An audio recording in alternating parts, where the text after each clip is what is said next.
Some jobs don't ask what you can do. They ask who you are when no one is watching.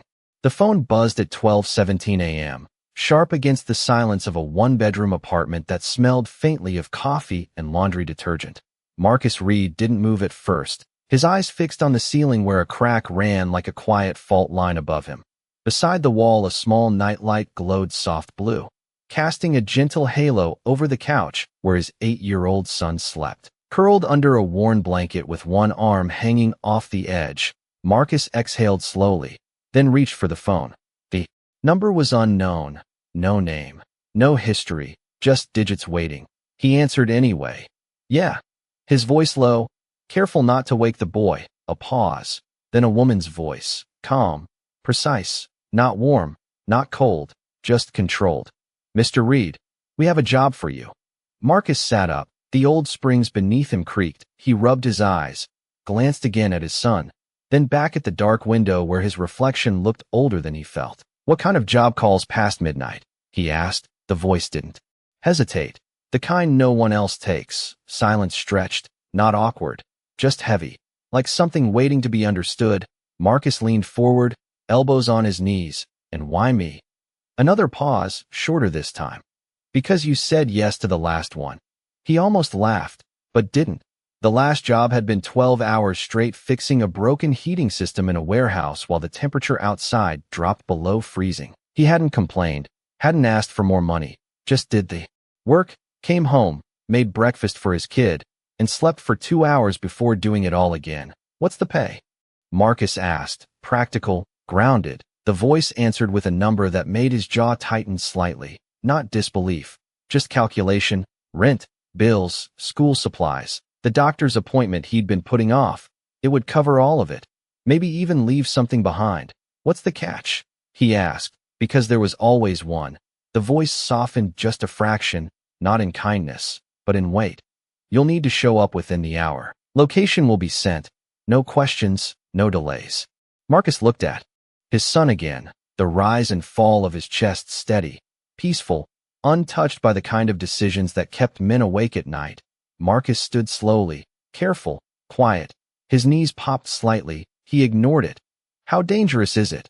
He asked, not out of fear, but responsibility. The voice didn't rush the answer. Enough that others declined. That was it. No details, no reassurance, just truth. Marcus nodded to himself, even though she couldn't see him. And if I say no? He asked. The line stayed silent for a beat. Then we call the next name. Simple, clean, no pressure, no persuasion, just a door left open. Marcus walked to the small table by the window, picked up a crayon drawing his son had left there, 2 stick figures, one tall, one small, holding hands under a crooked sun.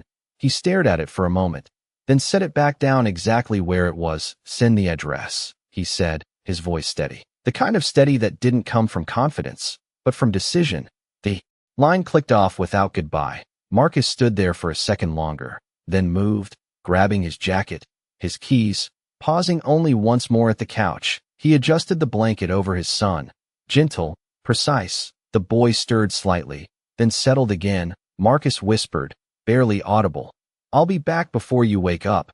Then he stepped out into the night, the air cold enough to bite. The street empty, quiet, like the city itself was holding its breath. Somewhere in the distance, a car passed, headlights cutting briefly through the dark. Marcus checked his phone.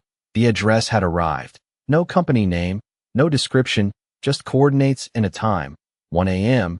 He looked at it, then at the road ahead, and started walking. The address led him 23 minutes across town, past closed storefronts and dim streetlights that flickered like they were tired of staying awake. Marcus drove in silence, the heater in his old truck humming low, one hand on the wheel, the other resting near his phone as if the coordinates might change if he looked away too long. They did not. The map guided him off the main road, then off the side streets, until the city lights thinned and the buildings grew wider. Quieter, more deliberate. This part of town did not rush. It waited. He turned into a long driveway lined with low ground lights spaced evenly like markers. No sign, no logo, just a steel gate already open, as if expecting him. Marcus slowed but did not stop. His tires rolled over smooth pavement that looked too clean for a place that claimed to need workers at midnight. Ahead, a structure emerged from the dark. Not quite a warehouse, not quite an office, just a building that did not explain itself, the kind that did not need to. He parked where a faint white line suggested he should, turned off the engine, and sat there for a moment, listening. Nothing, no voices, no distant machinery, just the soft ticking of cooling metal beneath the hood. Marcus stepped out, the air sharper here, colder than the city. He pulled his jacket tighter, his boots steady against the pavement. A glass door at the front slid open before he reached for it. No handle, no hesitation. Inside, the light was soft but precise, not warm, not sterile, just controlled. A hallway stretched ahead, long and quiet. The floor polished enough to reflect his steps, each one measured, each one louder than it should have been. Halfway down the corridor, a man stood waiting, tall, still, dressed in dark clothing without any logo or name, his posture straight but not tense, like someone who had been standing there long before Marcus arrived. "You are on time," the man said, his voice neutral. Marcus nodded once. "That is what I was told to be." The man studied him for a second, not judging, not welcoming, just observing, then gestured down the hallway. "Follow." Marcus did. No questions, not yet. They walked past doors without labels, each one closed, each one identical. The silence inside the building felt different than outside, heavier, like it had purpose. They stopped at the end of the corridor where a single door stood slightly apart from the others. The man turned, his eyes steady. "Before you go in, there are rules." Marcus did not shift, did not interrupt. "You do not ask questions," the man said. "You do not speak unless spoken to, and you do not leave your assigned position unless instructed." Marcus held his gaze. "That is it?" he asked, not challenging, just confirming. The man nodded once. "That is enough." A pause settled between them, thin but deliberate. Marcus glanced at the door, then back at the man. "What exactly am I doing?" The man did not answer right away. Then, "You are present." Marcus almost frowned, but did not. Instead, he exhaled slowly. Something about the simplicity felt heavier than any long explanation. He reached for the door, then stopped, just for a second. Not out of fear, but clarity. "And if something goes wrong?" he asked. The man's expression did not change. "You will decide what that means." Marcus nodded, once, firm, then pushed the door open. Inside, the room was larger than he expected, quiet, dimly lit, with a single chair placed at the center and a wide window on the far wall. Beyond it, only darkness, no view, no context, just black. Marcus stepped in. The door closed behind him without a sound. He stood there for a moment, feeling the space, the stillness, the weight of something unspoken. Then he walked to the chair and sat down, his hands resting on his knees, his back straight, his breathing steady. The room did not move, did not change. It simply waited, and so did he. Time passed, but it did not move the way time usually does. There was no ticking clock, no shifting light, just a steady stillness that pressed gently against Marcus's senses. He sat in the chair, his posture unchanged, his eyes moving slowly across the room, measuring, noticing. The walls were clean, almost too clean. No marks, no seams, just smooth surfaces that reflected nothing back. The window in front of him remained dark, not like night outside a house where you might catch a passing car, or distant glow. This was different, complete, controlled, like the darkness itself had been placed there on purpose. Marcus rested his hands together, fingers loosely interlocked, his breathing even. He had worked long shifts in silence before, hours spent fixing systems no one saw, listening only to the hum of machines and his own thoughts. But this was not the same. This silence was watching him, not with eyes, but with intention. He could feel it. Somewhere beyond the walls, beyond the glass, something was paying attention, not rushing him, not guiding him, just waiting. He leaned back slightly in the chair, testing its balance. It did not move. Fixed, anchored, like everything else in this place. He glanced at the door behind him, closed, seamless, no handle on this side. Of course there was not. He exhaled through his nose, slow, steady. "You are present," the man had said. Marcus repeated the words quietly in his mind, not mocking, not confused, just turning them over like a tool he had not used before. Present meant more than sitting, more than staying. It meant awareness. It meant choice. It meant something might happen or might not. And what mattered was not the task, but the response. Minutes stretched, or maybe it was longer. Without a clock, it was hard to tell. But Marcus did not shift. He did not reach for his phone. He did not call out. He simply stayed. Then, a sound, faint, almost swallowed by the walls, a soft, metallic click somewhere beyond the room.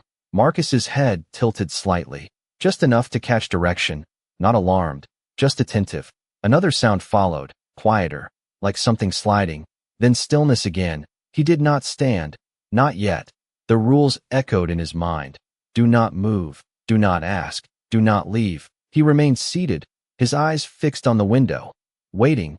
Then it came, not loud, not urgent, just enough to exist. A voice, distant, muffled, not clear words, just the shape of them. Someone speaking somewhere beyond the wall. Marcus's brow tightened slightly, not in confusion, but in focus. He listened. The tone carried something he recognized. Not fear, not panic, but strain, like someone trying to keep control of a situation that was slipping just a little. Marcus shifted his weight forward, elbows resting lightly on his thighs now, his hands separating, ready without knowing for what. The voice came again, slightly clearer this time, still not distinct, but closer, and with it, a second sound, a soft knock. Once, then again, not on his door, but somewhere adjacent, like another room connected by unseen lines. Marcus's eyes flicked to the wall to his right, blank, silent, hiding whatever lay beyond. He waited, one breath, two. The knock came a third time, softer now, almost uncertain. Marcus looked at the door behind him, then back to the wall. The rules stood firm in his mind, but so did something else, something older, quieter, the part of him that had never been trained by rules, only by instinct, by nights when his son had cried from the next room and he had not waited for permission to move, by moments when something felt off and standing still was not an option. Marcus inhaled slowly, held it for a second, then let it go, his gaze steady, his body still. But inside, something had shifted, not action yet, just the edge of it, the space between staying and choosing. And for the first time since he entered the room, the silence no longer felt empty. It felt like a question. The knock came again, softer this time, like whoever was on the other side was no longer sure it would be answered. Marcus did not move immediately. His eyes remained fixed on the wall, his breathing steady but deeper now. He felt the weight of the rules pressing against his thoughts, not as commands, but as boundaries drawn by someone else. Stay seated, stay silent, stay in place. He repeated them once in his mind, not to obey, but to understand what breaking them would mean. The room stayed still, unchanged. No voice corrected him. No signal warned him. Just that faint presence beyond the walls. Waiting, measuring. Marcus leaned forward slightly, his hands resting flat on his thighs now, his fingers spread as if grounding himself in the moment. The sound behind the wall shifted again, not a knock this time, but a subtle scrape, like something being adjusted or someone trying to steady themselves. It was small, easy to ignore, easy to dismiss as part of whatever this place was designed to simulate. But Marcus did not dismiss it. He listened, really listened, the way he had learned to when his son was younger and could not always explain what was wrong. Sometimes it was not the words that mattered. It was the space between them, the hesitation, the quiet. He stood up slowly, not rushed, not dramatic, just a decision made visible. The chair beneath him remained perfectly still as if it had never been used. Marcus turned his head toward the door behind him, then back to the wall, calculating. The rules had been clear, but so had something else. You will decide what that means. The man had said it without emphasis, but now it returned with weight. Marcus stepped toward the wall, his boots making a soft, controlled sound against the floor. He stopped a few feet from it, close enough to feel the faint coolness of the surface. He raised his hand, slightly, not touching, just hovering, listening again. The sound came once more, a faint exhale this time, almost like relief or effort. Marcus's jaw tightened just a fraction, not in tension, but in focus. You are present, he thought again, and this time it felt different, not like a condition, but a responsibility. He turned toward the door, his hand reaching for where a handle should have been, but there was none. Of course there was not. He looked around the frame, searching, not for escape, but for access. His eyes traced the edges until he noticed it, a thin panel slightly offset from the wall beside the door, nearly invisible unless you were looking for it. Marcus stepped closer, his fingers pressing lightly against it. For a second nothing happened. Then a quiet click. The panel shifted just enough to reveal a recessed grip. Simple, hidden, intentional. Marcus paused, his hand resting there. He did not pull it yet, not because he was unsure, but because he understood. The moment, this was the line, not dramatic, not marked, just a quiet choice between following instructions and following instinct. He thought of his son again, not in words, but in image, small hands gripping his shirt, eyes looking up without question, trusting that he would do what was right even when it was not easy to explain. Marcus exhaled slowly, then pulled the panel. The door unlocked with a soft release. No alarm, no warning, just an opening. He pushed it gently, stepping into the hallway beyond. The air felt the same, controlled, silent. But now the sound was clearer, the source no longer hidden. A few steps down the corridor, another door stood slightly ajar, a thin line of light cutting across the floor. Marcus moved toward it without hesitation, his pace steady, his shoulders relaxed but ready. He reached the door and paused just long enough to listen one more time. The faint voice was there again, closer now, still not clear, but unmistakably real. Marcus placed his hand on the edge of the door and pushed it open, not fast, not slow, just enough to see inside. And whatever this place had expected from him, it was no longer about sitting still, it was about what he chose to do next. The door opened just enough to reveal a room that felt different from the one he had left, not larger, not brighter, but lived in.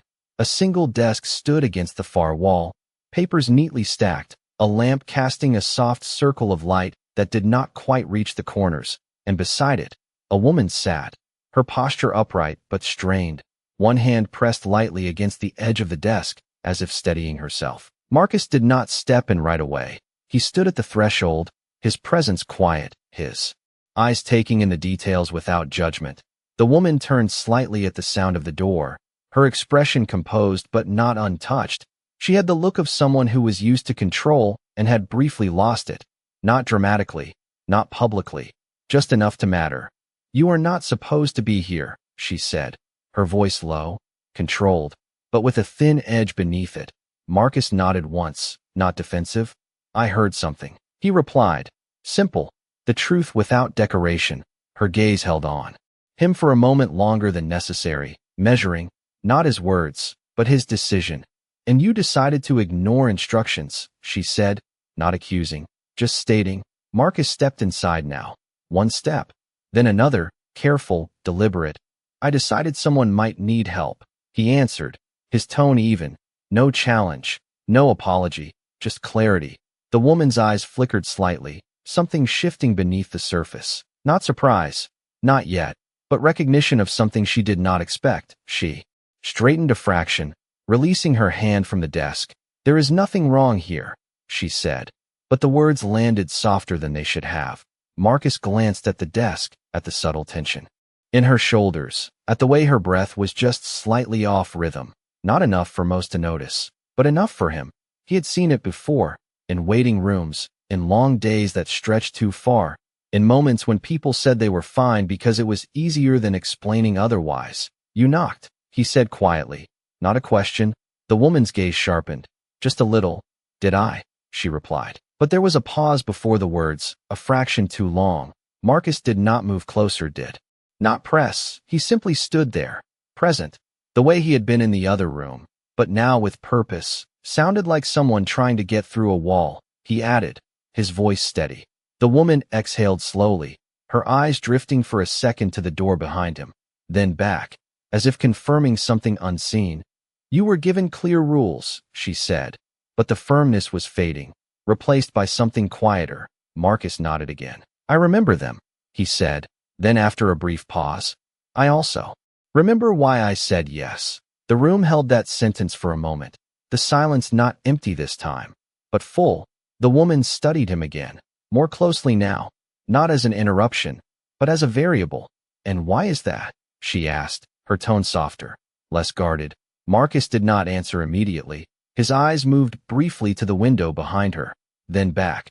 "Because when something feels off, you do not sit still and wait for permission," he said, the words simple, unforced, the kind that come from repetition rather than theory. The woman's posture shifted again, almost imperceptibly, as if the weight she had been holding had changed shape.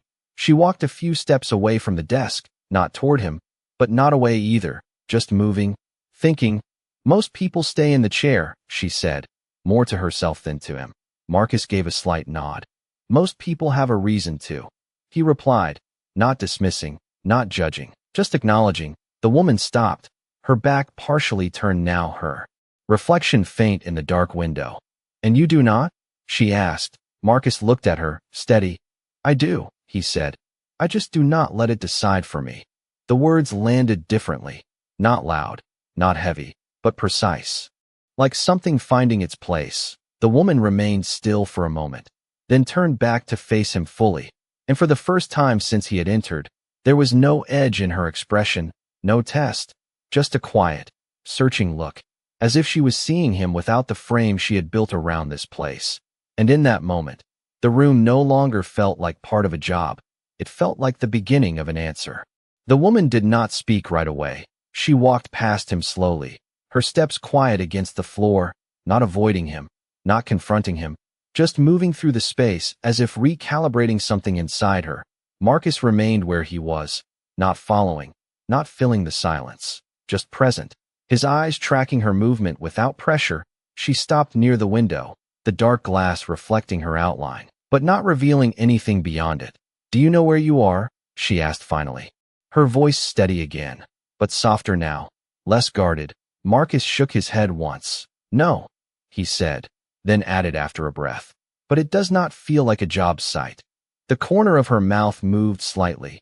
Not quite a smile, not quite anything else. "That is because it is not," she replied, turning to face him again, her posture straightening, the weight returning, but changed, more intentional.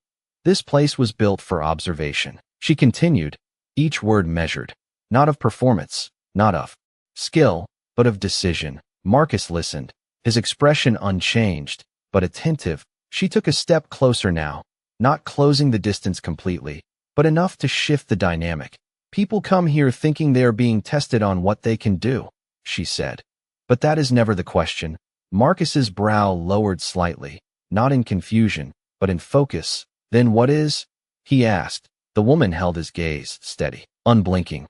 "Who they are when the structure disappears," she answered, the words settling into the room like something that had been said many times, but rarely understood. Marcus glanced briefly toward the door he had entered from, then back at her. "So the rules," he began. The woman nodded before he finished. "Are part of the structure," she said. "They are there to be followed." A pause, then quieter. "Or not." Marcus exhaled slowly, the pieces aligning without effort. "And most people stay," he said, not as a question, but a realization. The woman's eyes shifted slightly, something like acknowledgement passing through them. "Most people do," she replied. "They wait, they justify, they convince themselves that staying still is the safest choice." She looked at him more closely now, not evaluating, but studying. "You did not." Marcus shrugged lightly. "A small movement, grounded. It did not feel right to sit," he said. "Simple." She tilted her head slightly. "Even when you knew it might cost you the job?" Marcus did not hesitate. If that is what it costs, then it was not the right job. The answer came without force, without pride, just fact. The room held that again.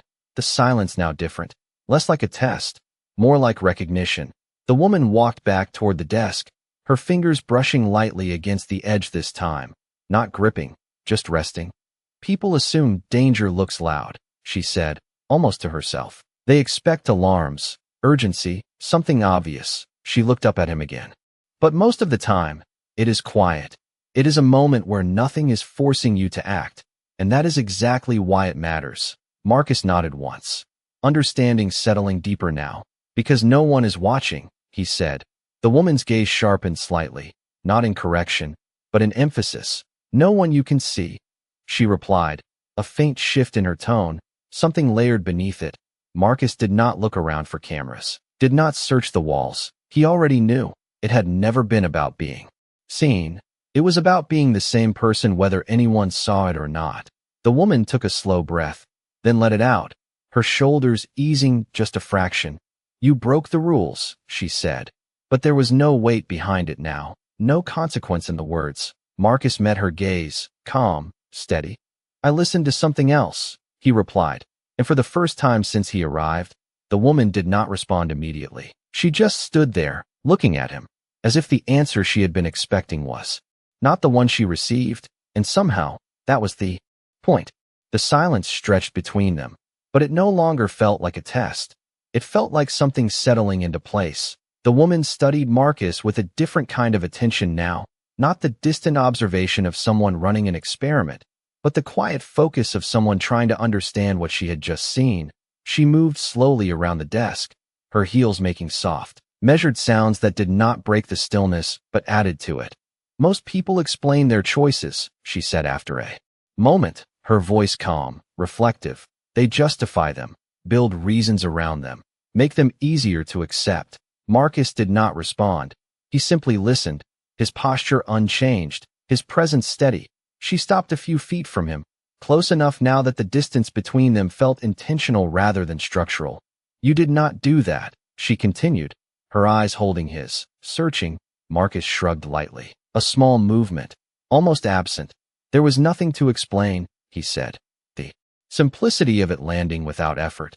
The woman's expression shifted again, subtle, but real, as if something in her expectation had missed its mark. She turned slightly, pacing once, not out of restlessness, but thought. "Do you know how many people come through here?" she asked, not looking at him now. Marcus shook his head. "No," he answered. She nodded to herself. "Enough to build patterns," she said, then glanced back at him. "Enough to know what most people will do before they do it." Marcus remained still, absorbing the words without reacting to them. She stepped closer again, this time stopping just in front of him, her gaze direct, unguarded. "They follow the rules because they are afraid to lose something," she said. "Or they break them because they want to prove something." A brief pause, then quieter. "You did neither." Marcus met her eyes, calm, unshaken. "I was not trying to prove anything," he said, the truth sitting plainly between them. The woman exhaled slowly, her shoulders lowering just a fraction, as if releasing something she had been holding longer than she realized. She walked past him again, this time toward the door he had entered from, her fingers brushing the edge of it without opening it. "This was never about the job," she said, her voice softer now, almost reflective. "It was about the moment when the rules stopped being enough." Marcus turned slightly to face her, not moving closer, just aligning his stance. "And what happens after that?" he added. The woman nodded once, a small, precise acknowledgement. She looked at the door, then back at him, her expression no longer distant, no longer guarded, just present, the same way he had been since he arrived. "You heard something that was not part of your instructions," she said, "and you chose to respond to it." Marcus did not answer. He did not need to. The truth of it was already clear. The woman held his gaze for a second longer, then asked, her voice quieter than before, almost as if the question was not meant for the system that built this place, but for herself. "Why?"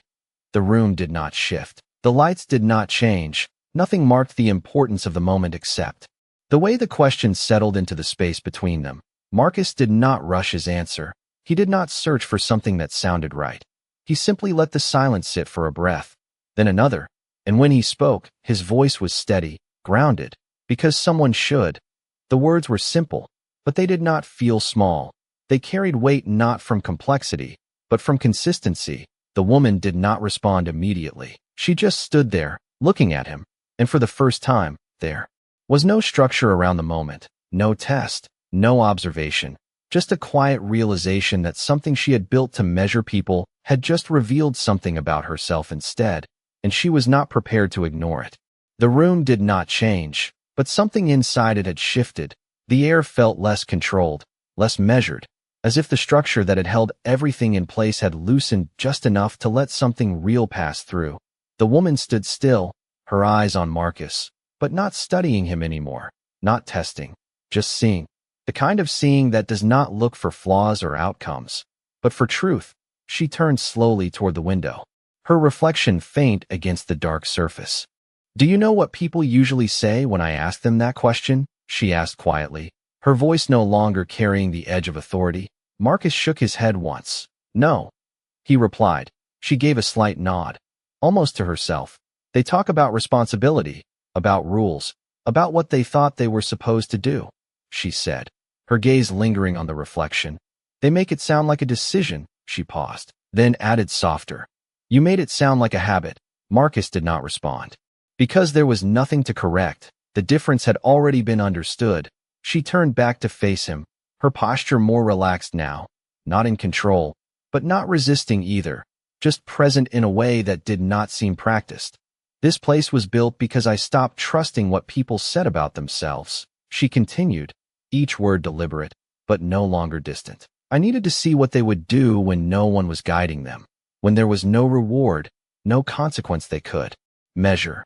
Marcus listened, his expression unchanged, but his attention steady. She walked past him again, slower this time, as if the room no longer belonged to a system but to a moment. "Most of them never leave the chair," she said. "Some of them leave, but for the wrong reasons." She stopped near the door, her hand resting lightly against it, not opening it yet. "You heard something small, something easy to ignore," she added, "and you did not wait for it to become urgent." Marcus looked at her, calm, grounded. "It already was," he said, the answer quiet, but certain. The woman's eyes shifted, something deeper settling into them now. Not surprise, not evaluation, but recognition. She opened the door slowly, revealing the hallway again, still silent, still controlled, but it no longer felt the same, not to her. She stepped aside slightly, not as a command, not as an instruction, just creating space. "There is no more test," she said, her voice steady, but softer than before. Marcus did not move immediately. He glanced once more at the room, the desk, the chair, the window that showed nothing, then back at her. "There never was," he replied, not as a contradiction, but as a quiet understanding. The woman held his gaze for a moment, then nodded once, accepting something she had not expected to accept. She did not say thank you. She did not offer approval. She simply stepped back, allowing him to pass. Marcus walked toward the door, his steps the same as before, steady, unhurried. He paused just at the threshold, not turning fully, just enough to acknowledge her presence behind him. "You should not build places like this," he said, his voice calm, not accusing, just honest. The woman did not respond right away, and when she did, her voice was quieter than it had been all night. "Why not?" she asked. Marcus looked ahead, not at her. "Because the people you are looking for do not need them," he answered, then stepped into the hallway, leaving the room behind. The door remained open for a second longer, then slowly closed, and for the first time since it was built, the silence inside it did not feel like control. It felt like something had been interrupted, something that might not return the same way again. Marcus walked down the hallway the same way he had entered, steady, unhurried, but the silence around him no longer felt like something that needed to be understood. It simply existed, and he moved through it without resistance. The doors along the corridor remained closed, identical, unreadable, but now they felt smaller, like they no longer held the weight they once did. He reached the end of the hallway where the man had first been waiting, but the space was empty now, no figure, no instruction, just an open path leading back toward the entrance. Marcus did not pause. He did not look around for confirmation. He simply kept walking. The glass doors at the front slid open as he approached, just as they had before, smooth, automatic. But this time there was no sense of being expected, only of being released. Outside, the air felt different, cooler, more real. The faint hum of the distant city returning like a reminder that the world had continued without him.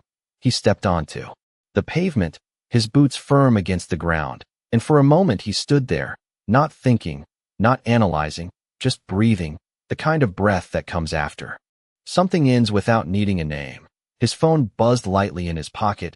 He took it out, the same unknown number, one message, no greeting, no explanation, just a confirmation of payment. The amount already processed, No conditions, no follow-up. Marcus glanced at it for a second, then locked the screen and slid the phone back into his pocket. He did not smile, did not react. The money was not the point. It never had been. He walked back to his truck, the metal still cool from the night air. He opened the door, paused for just a second with his hand on the frame, then got in. The engine started with a familiar low rumble. Grounding. Real. He pulled out of the driveway slowly, the lights along the path fading behind him one by one, until the building disappeared completely into the dark, like it had never been there. The road back to the city felt shorter, or maybe simpler. The streets began to fill again with early movement. A few cars, a delivery truck, a man walking his dog. Along the sidewalk, ordinary things that did not ask anything from him. Marcus drove in silence, his eyes steady on the road, his thoughts quiet, not because there was nothing to think about, but because nothing needed to be solved. When he reached his building, the sky was just beginning to shift, a faint line of light touching the horizon. He parked, turned off the engine, and sat there for a moment, the stillness inside the truck familiar now, different from the silence in that place. This one did not test him, it held him. He stepped out, climbed the narrow stairs to his apartment, unlocked the door quietly. Inside, everything was the same. The small table, the faint scent of coffee, the couch where his son still slept, curled in the same position, undisturbed. Marcus closed the door behind him softly, set his keys down, and walked over. He adjusted the blanket again. The same gentle motion, precise, careful. His son shifted slightly, then settled. Marcus sat on the edge of the couch, his hands resting loosely together, his gaze calm, not distant, not heavy, just present. The room was quiet, but it did not feel empty. It felt complete, like nothing had been taken from it, only something small had been confirmed, something that did not need a system, or a test, or a place built in secrecy to exist. Marcus leaned back slightly, his shoulders easing into the worn fabric, his eyes closing for just a moment, not from exhaustion, but from stillness. And somewhere beyond the walls of that apartment, in a building designed to measure people, something had shifted as well, not because a man broke the rules, but because he never